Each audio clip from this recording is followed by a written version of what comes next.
Hello' everyone বহুত কেইটা ডিপাৰ্টমেণ্টৰ পৰা নটিচ আজি ওলাইছে আৰু সেই নটিচসমূহৰ আপডেট আপোনালোকক মই এই ভিডিঅ'ৰ মাধ্যমেৰে দিম। এইটো আহিছে ট্ৰেন্সফৰ্মেশ্যন এণ্ড ডেভেলপমেণ্ট ডিপাৰ্টমেণ্টৰ পৰা বহুতে সুধি আছিলে। নটিচখন ওলাইছে, ইয়াতে লিখিছে গ্ৰেড 3 আৰু গ্ৰেড 4ৰ যিখিনি কেণ্ডিডেট আছে তেওঁলোকক চিধাচিধিয়ে কৈ দিছোঁ। ডেটটো হৈছে 9 নৱেম্বৰ, টাইম 10টাৰ পৰা আবেলি 3টা বজালৈকে।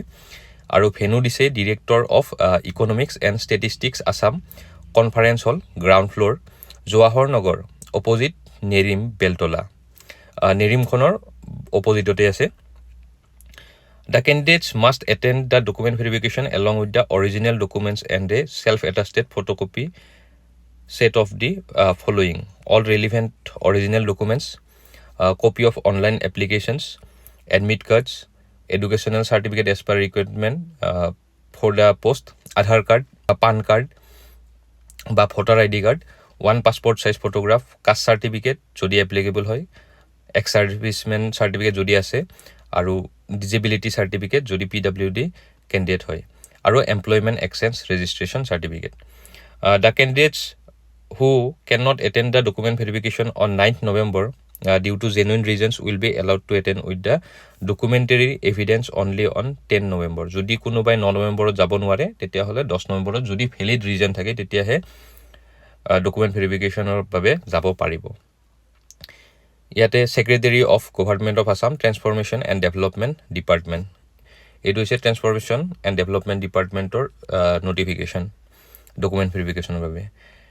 নেক্সট আছে, এইটো আগতে ওলাইছে, directorate of women and child development উজান বজাৰ।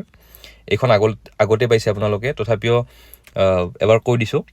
ছুপাৰভাইজাৰ পষ্টৰ বাবে 7 তাৰিখ অৰ্থাৎ আজিয়ে হৈ আছে। জুনিয়ৰ এছিষ্টেণ্টৰো আজি হৈ আছে, মেট্ৰনৰো আজি হৈ আছে, গতিকে নিশ্চয় সকলোৱে পাইছে, এইখন আগতে ওলাইছে যিহেতু। Director of town and country planning Assam, Dispur, এইটো ডিপাৰ্টমেণ্টৰ পৰা আহিছে, মিউনিচিপেলিটি এণ্ড টাউন প্লেনিং।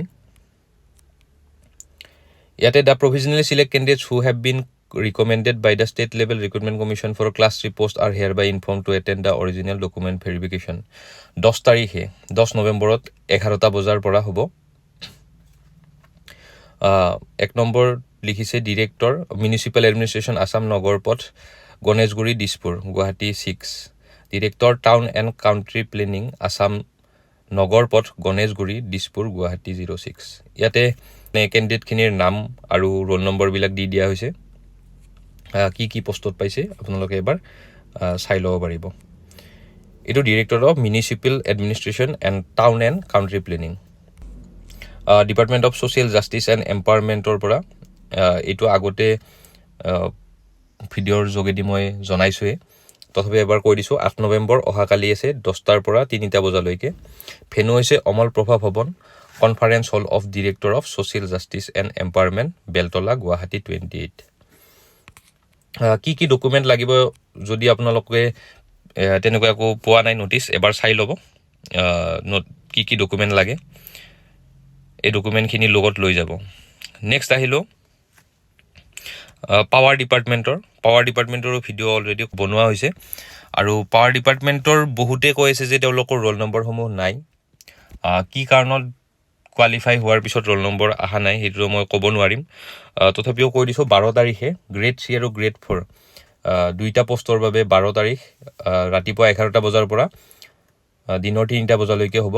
হৈছে office of the chief electrical inspector cum adviser, Housefed complex, first floor, west end block, Dispur, Guwahati.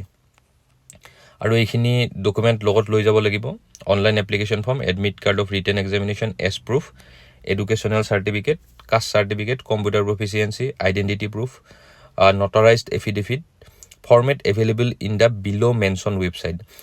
যদি নটাৰাইজড এফিডেভিটখনৰ কি ফৰ্মেটত নিব লাগিব সেইটো তলত যিকেইটা ৱেবছাইট দিয়া আছে, এইটো cei.assam.gov.in নাইবা power.assam.gov.in, এই ৱেবছাইটত আপোনালোকে সেই নটাৰাইজড এফিডেভিটৰ ফৰ্মেটটো পাই যাব। Two recent passport size photograph, any other relevant document.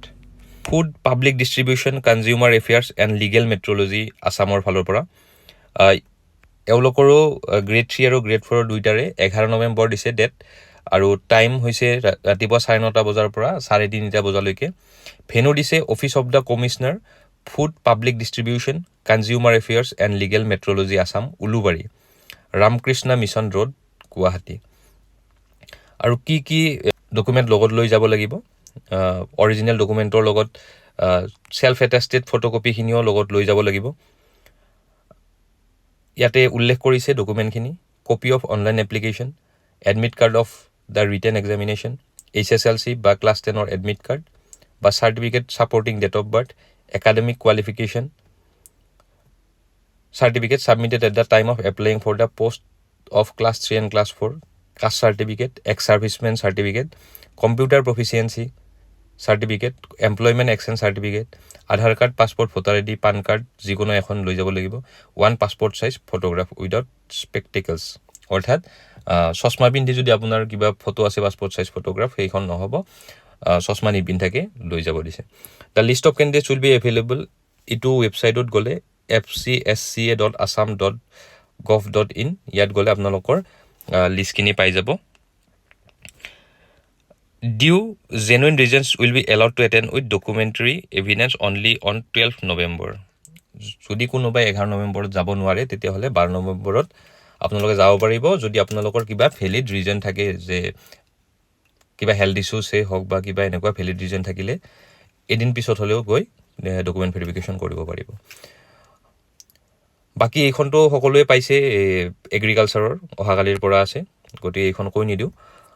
বাকী এইখিনি আছিলে আজিলৈকে, বৰ্তমান সময়লৈকে মই এইখিনি আপডেট পাইছোঁ, আৰু আগলৈ এনেকৈ আপডেট পাই থাকিলে মই আপোনালোকক ইনফৰ্ম কৰি যাম। ধন্যবাদ।